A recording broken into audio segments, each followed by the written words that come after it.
Is that? I like doing that. It's got good sound. You've already hit record, right? Yes. It's already going great. Hey, welcome. Off the rails. Hey, thanks so much for being here today. Welcome to Sunday's Not Enough. My name is Brandt Anderson. I'm so glad you guys are here with us today. We are continuing our one-hit wonder series, which means today I have the honor of introducing probably one of my favorite people to talk to. Thank you. I feel the same way. This is Doug Anderson of familial relation, Yes. as based by the last name. Yeah. This is my dad. And you are on staff here at the Church on the Way as our lead pastor of strategy and structure. Yeah.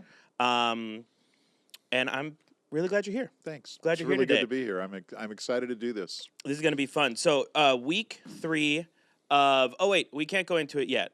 We've also upgraded the studio. Okay. This is so important that we've made this upgrade. It is. For like 2 seasons now, people have heard these disembodied voices in the background. And we finally added a producer camera. Everybody needs to be part of the program. Everybody needs to be part of the program. So what you should be seeing right now is Whitney and Yulia. We did it. We did it? We Unmute. did it. We're doing this. Yeah, we did it. But Whit and Yulia have been directing and producing Sunday's Not Enough since we started. Okay. Whitney had actually been kind of co-hosting with me in like the very first iteration of this thing back in a completely different studio, which was a ton of fun. I actually think it was called On the Way at that time. Which is actually on about 300 feet away. But it is, yeah, it is. It is just across the completely street. different. Sounds like you moved to a different town or yes, something like no, that. it was a different studio. We're in Hollywood, California right now, you know. We're in a warehouse in Escondido. Right. It's 3 a.m. No, so this was week 3 of One Hit Wonder. What was the One Hit Wonder as well? What was your song? The song was Spirit in the Sky by Norman Greenbaum. Which is so great. What a great song, you know? What awful theology. Sure. But what a great song. But so that was the song you walked up to. And then this coming week, we have Pastor Mario is going to be speaking. And then we've got Pastor Krista, Pastor Carmen. And then I think Deborah might be back. Oh, then is Deborah might be before Carmen. It's after? Carmen first, and then Pastor Deborah on the 9th. I don't know. We don't need to figure this out today. And then we've got Next Gen. Okay. Closing it out, which will be a lot of fun.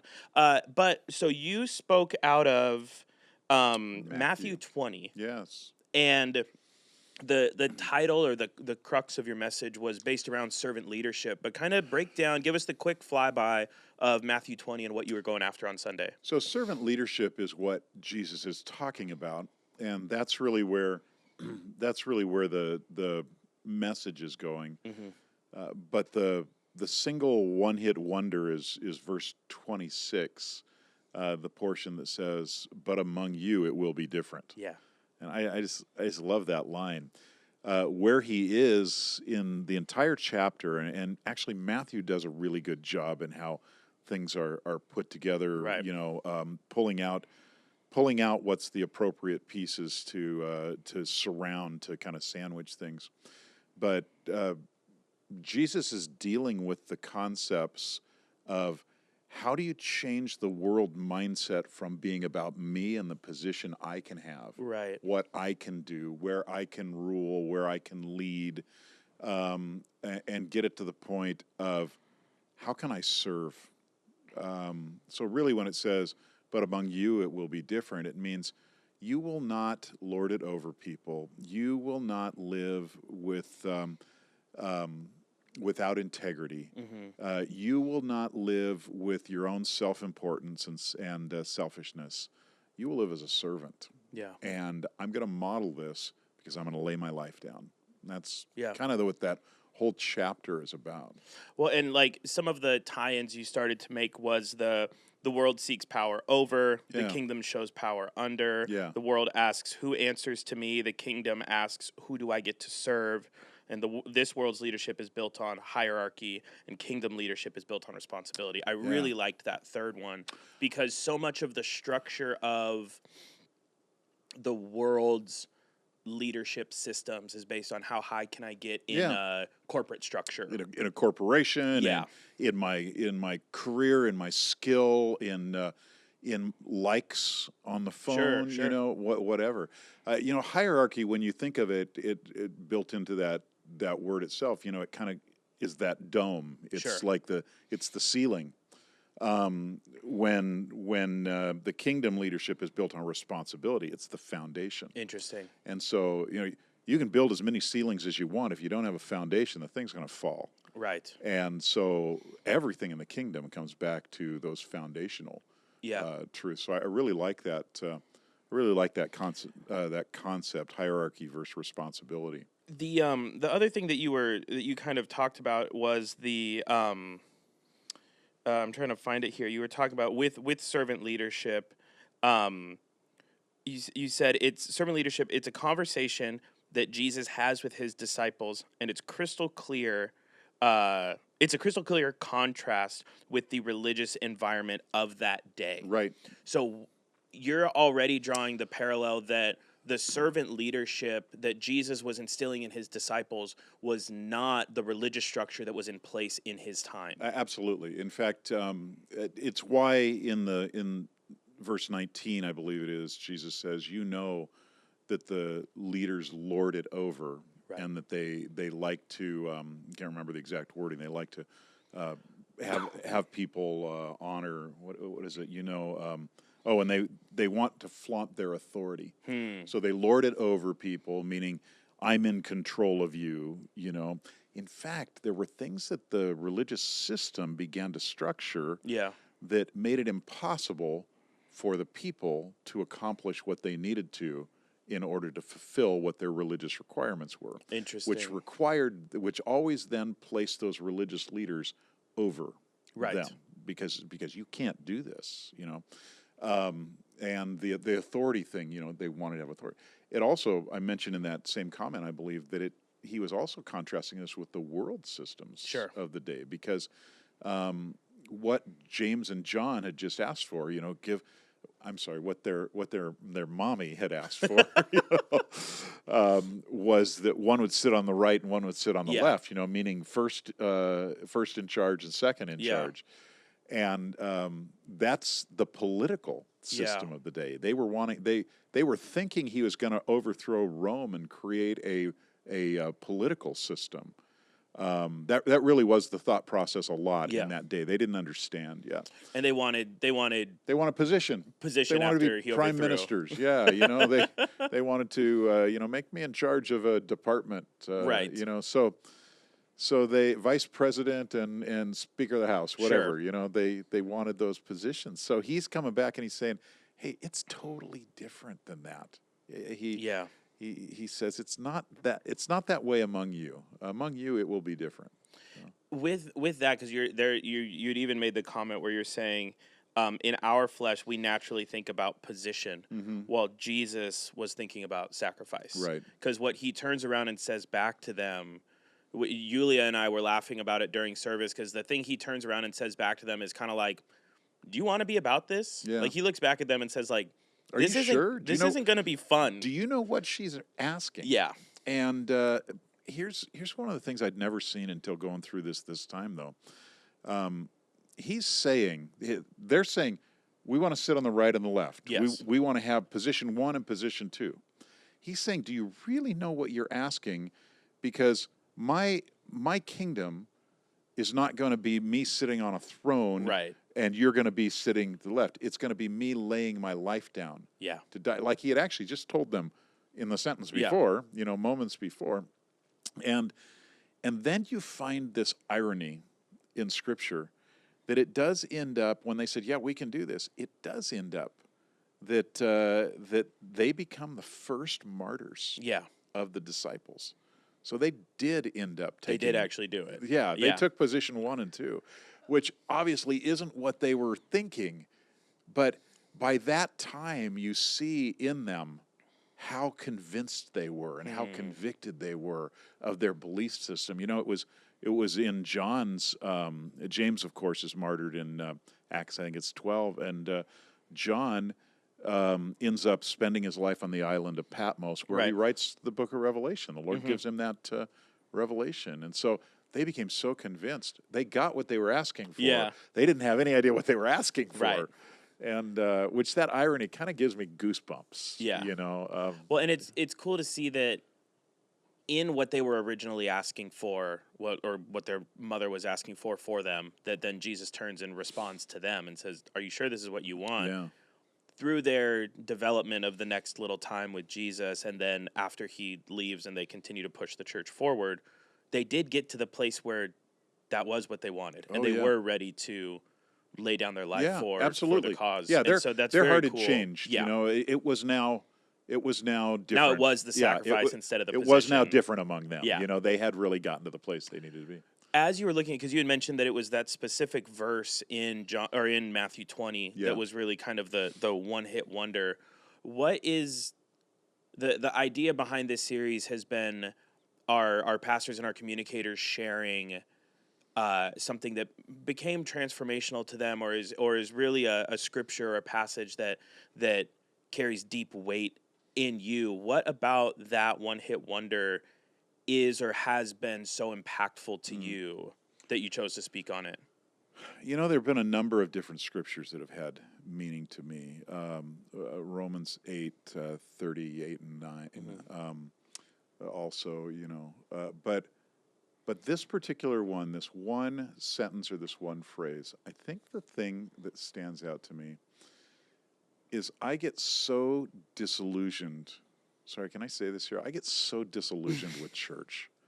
I don't like when I read something in a news article. I see a news report. I talk to an unbeliever, and I find that people's opinion about what church is totally not what the Word of God says it's about. And I stop and think, well, why is that? And I think, because Christians are a problem. You know, we don't present Jesus. We spend more time concerned about what our own aspirations are going to be. Jesus is saying, forget about your political aspirations. He's saying, forget about your career aspirations. Forget about your religious position, and spend time caring about what I care about. Right. And so, to me, sorry if that sounds, nihilistic in any way, but to me, the issue is this is a verse that says the church is supposed to be different, and it's not about what you think. Yeah. And so he's saying to the disciples, people have been around him now for 3 years. Yeah. He's saying, you're just not getting it. This isn't about what you think. And so for me, I want to always come back to, as a disciple, to ask the question, am I loving who Jesus would love? Am I serving who Jesus would serve? Am I caring about what Jesus cared about? Yeah. Or am I caring about things that I think will make my life in this world better, or what my opinions are? You know, are we looking for some kind of social confirmation, right, that confirms my own beliefs? You know, so that's the thing that I think reads out to me. I don't know if that makes as much sense to anybody. That's kind of the deep inside my heart thing. You know, I grieve when I see unbelievers say, I don't ever want to be like those people. You know, so there would be a few in the room that would carry the type of, let's really take a deep look at ourselves. Yeah. Yeah.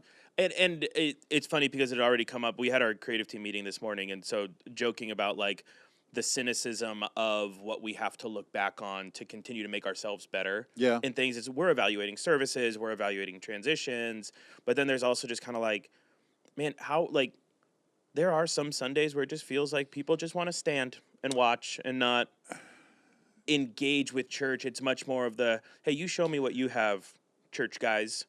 Okay, so we call type thing. So we call this. I'm going to get in so much trouble. This is the one today, guys. we call this Sundays Not Enough. It's okay to get in trouble if your father's sitting next to you. We call this Sundays Not Enough, right? Yeah. And you're talking about all the different things we have to think of, to present church the way we want to. We We want a place where people can walk into the doors and encounter Jesus, and we want to do anything we can not to make that happen.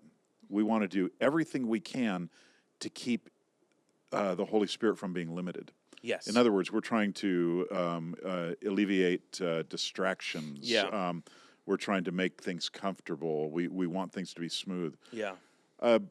Frankly, we're being real cautious to try to help people encounter Jesus. We're cautious about the things that we do. But, what if I said, who cares? Yeah. What if we shut the cameras off and the lights off? You forget about all the electronics. You sat down on the front of the platform, and you had a guitar, and people start singing. What if that? What if what's presented in Christianity today is so much of all the stuff and trappings that come along that it's like, well, how can I worship Jesus? There's no band here. Right. Well, how can I hear the word? There's no one to teach me. That's what happened with Vatican II was, sorry, we just went historic there. When all of a sudden, the Catholic Church determined there needs to be services should be in people's own language rather than Latin so they can actually engage with the word. And I hope we're not speaking Latin. Right. I hope people still engage. We are always trying to push people toward reading the word, toward engaging. But it really, we need to present the best experience and opportunity we can. But it really comes down to whether a disciple is going to say, it's going to be different among me. Yeah. It's like I'm going to live this way. That's what that's about. Well, and I love that stuff too, because even like and not even necessarily that it's a debate, but like the way we do and structure and organize church, the thought that's put into the different pieces and how is our worship set built and all these things, that's never done from the stance of, hey, let's show people how cool we can be. It's always done from, which is a heart posture thing, but it's always done from we're working to, you had said, build that environment. Yeah. We're working to shape an environment that we know the enemy's going to take the littlest distraction and use it to pull someone from being able to pay attention and engage.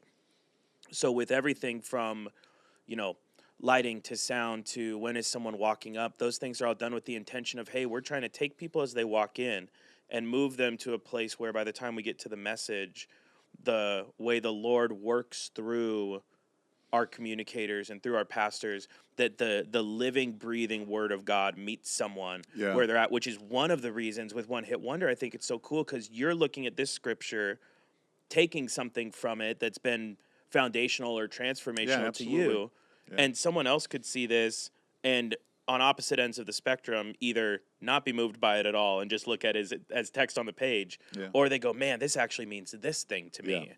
And I really like that because when I look at, but among you it will be different, I think I still internalize that to be looking at myself rather than thinking about us as a disciples, as collective disciples. Okay, yeah. And so to hear you say the thought, or to hear you explain I want it, among us it should be different. I don't want to be the church or the Christians that are actually causing people to struggle with Christianity. So Jesus addresses this to a group of disciples, probably the larger group of disciples, since James and John's mom were there. It was probably not just the 12 apostles. Sure. It would have been 70 it would have been whatever the next level of group is. That's roaming around through the day. It's not the executive team; it's the full staff. Okay, sure, yeah. So he addresses it to them. So it obviously has more than just a personal impact. He talks about the heart of the religious leaders. He doesn't necessarily talk about the heart of a specific religious leader. He's like, you see that guy over there. He's talking about what was the heart of the movement. And so I do think that that the application to this passage has to start here. I even mentioned that in the message. This has to start personally. Okay. And it has to start with me. And I have to constantly say, is it different among me? But I also think it has to affect everything about who we are. Sure. And so, when you're looking at when you're looking at that thought, that evaluation of, is it actually different amongst me? Yeah. What are the first couple things that come to mind as these are the things I'm checking about myself? Or that I'm letting the Lord call to attention I think some of the biggest things would be, what are the areas that there's weakness generally? And I'll tell you, one of the biggest weaknesses, I think, for Christians in the midst of a broken world is that they will look at other people and say, they're wrong. You're not supposed to do that. The Bible is opposed to that. And they make it, and you say, it's this. It's that pointing finger of judgment. Instead of the things I mentioned when we really tightened down, truncated Romans 12 and read through I took out all the little kind of commands that believers should live by out of Romans 12. And so I think about that and I go, do I judge people that way? Because Jesus didn't. The only time you see Jesus get truly upset is with the religious leaders. Right. You don't see him going into a group of sinful people. What are you doing? That's wrong. What you see Jesus doing is when that happens, he invites someone over, or he says, I'd like to come to your house. He takes Zacchaeus, a tax collector. Corrupted says, tax collector, says, I want to come to your house for dinner. And everybody else is going, you can't eat with them. They're sinners, You see him go and sit down among the religious leaders and make the example of the woman washing his feet with her hair and pouring out the oil. And everybody's going, oh my gosh, he's touching a sinner. He's letting a sinner touch him. Right. And it's like Jesus is going, she's a woman broken, And so I think for me it comes. So you take that's a collective thing, and you bring it back to me, and I have to go, am I judgmental? Am I harsh? Do I love people that are hurting? Right. Do I try to make people live by a standard that's in a book that they've never seen modeled appropriately by the church, and they've never been able to understand the value of it for their life? So how can I make somebody live up to a standard that I've never told them? Right. It's like a game of Simon Says, and and it's not what I want to do. I think that the question is, do I love the hurting? Do I care for the people? And we live in a Christian society that that a lot of what. By the way, this sounds like I'm being so negative toward the whole church. I'm sorry. By the way, and when I talk about this, I do think we live in a church that's pretty committed. Our church. I think we've got a lot of friends that I know live this way. Yeah. It's just not what you see presented on the news. Well, yes, and from a media or a headlines perspective, the mass of something is defined by the extremism. Absolutely. In the midst of it. So nobody. It doesn't make the same kind of news, as it would if there's an extreme type of thing. So when it is the analogy, I think where I heard this, I believe it was actually you that was telling me you had heard this somewhere, so you can fill it in if I butcher it, which is always a possibility. I remember someone saying around the time that there was a very prominent pastor that had fallen from his position and was in trouble with like court cases and legal, and he had done something actually incorrect and wrong.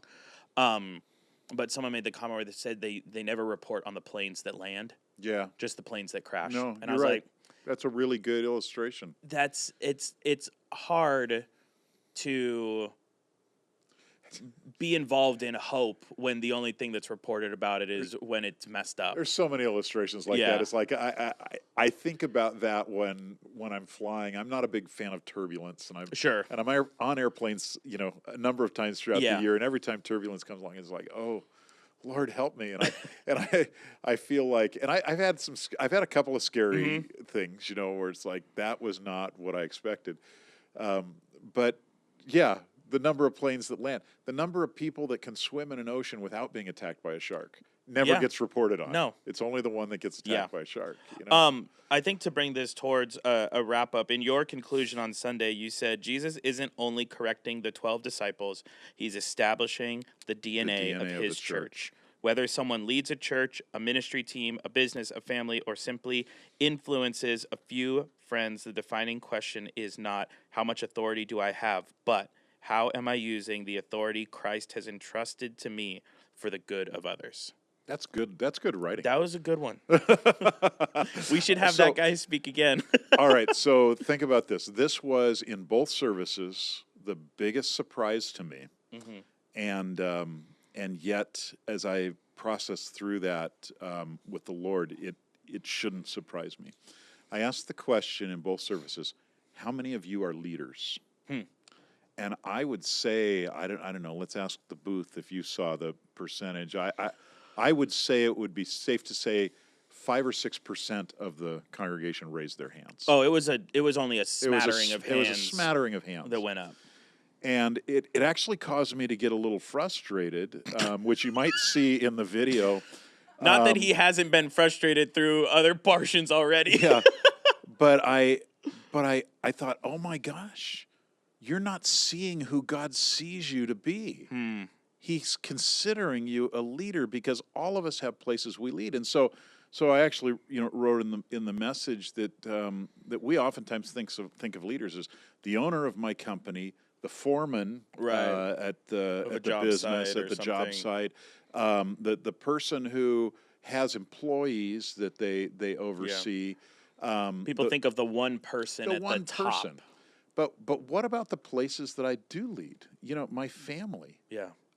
You and your brother and sister were your mom and my most important point of leadership we ever had. And now each of you, your spouses and your and your children, our grandchildren, that's the most important point of leadership I ever had. Get rid of everything else. That's the most important thing. And every one of us have those places. Well, I'm not married. Who's the relationships that you have, the friend group that you have, that you have the ability to influence? Yeah. Because if you don't have the ability to influence, they're going to influence you. So you make the determination to say, I'm going to take the things God does in me and lead it.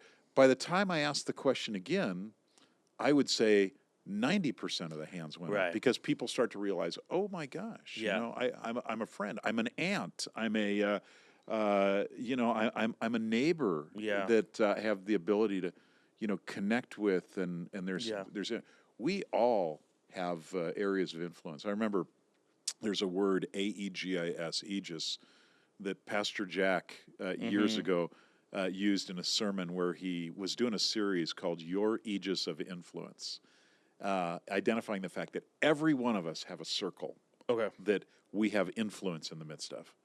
And we're all leaders in the midst of that. So Jesus, in that point, was giving us his DNA. He's showing this is what the DNA of the church should be about. Yeah. And it's how do you love? How do you serve? How do you sacrifice?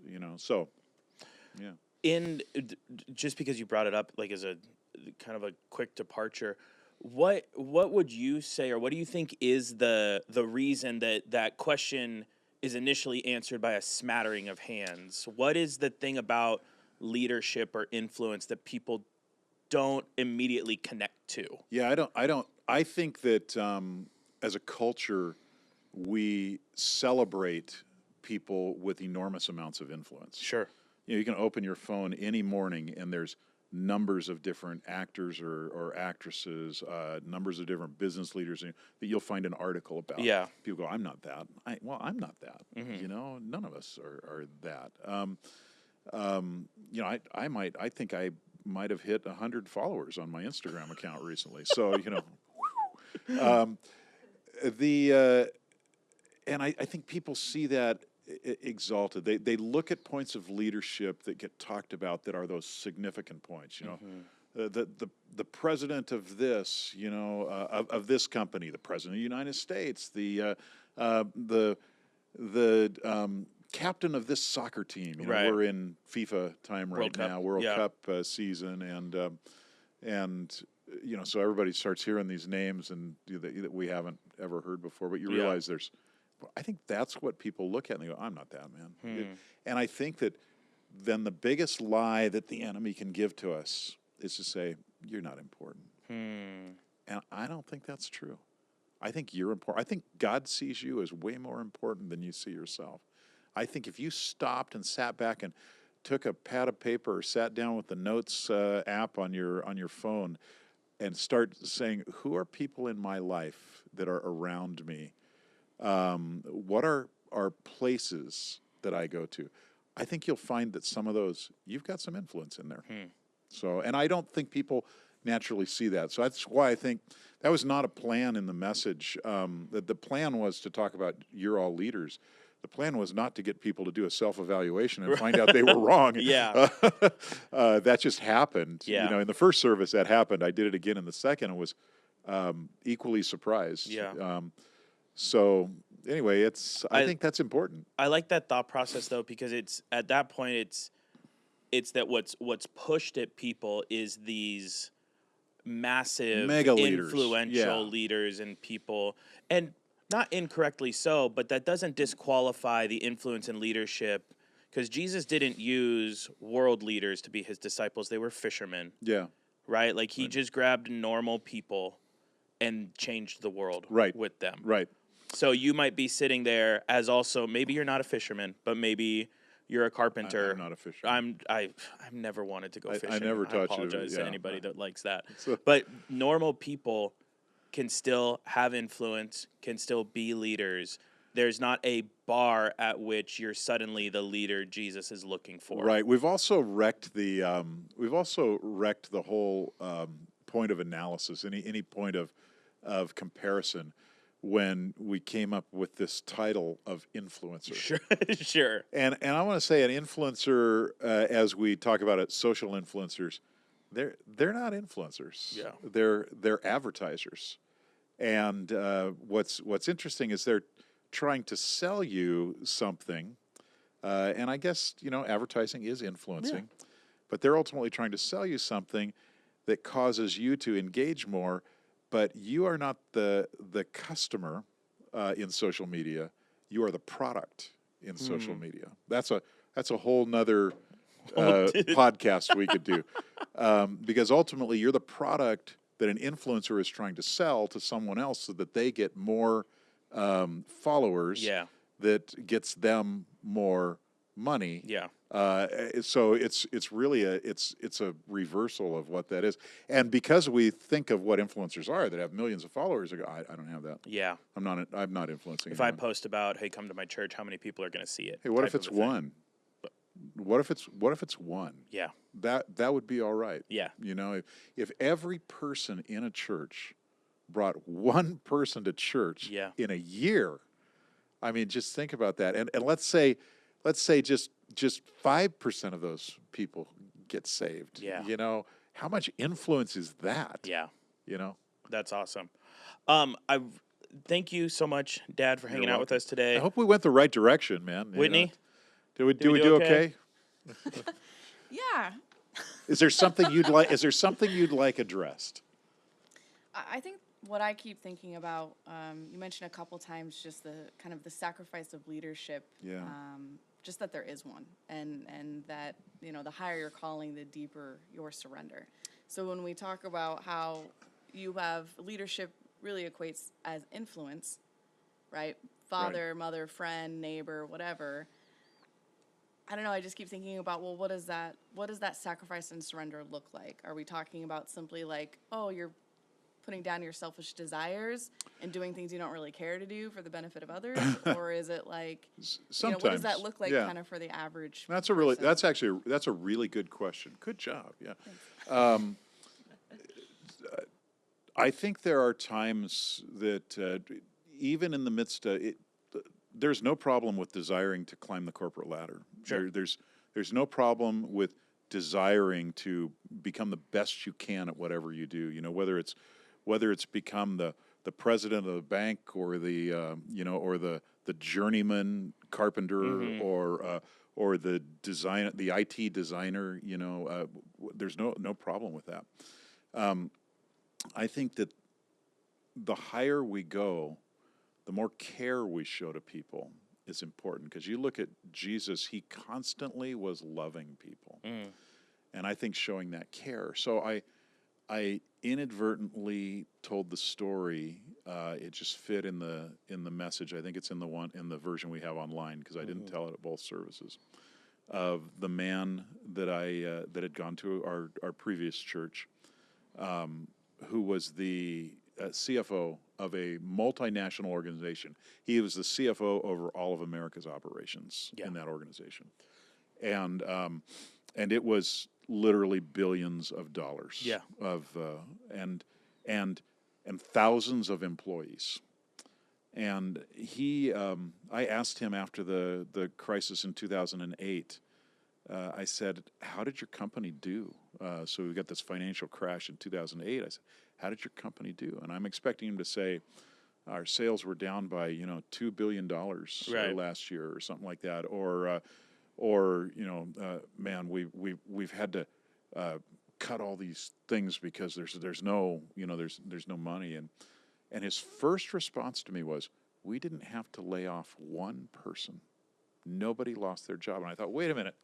I'm asking you about a billion-dollar business. Oh, yeah. And you're telling me about the employees that make it happen.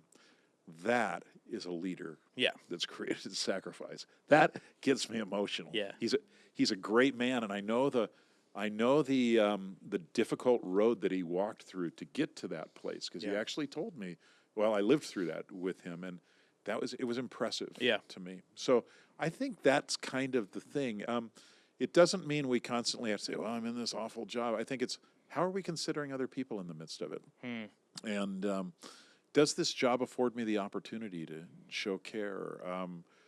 Sometimes we may be the only point of encouragement in the midst of a toxic environment. Do we do that? Do we show the encouragement? Or do we realize I'm going to have to be toxic in order to get the next job? Yeah.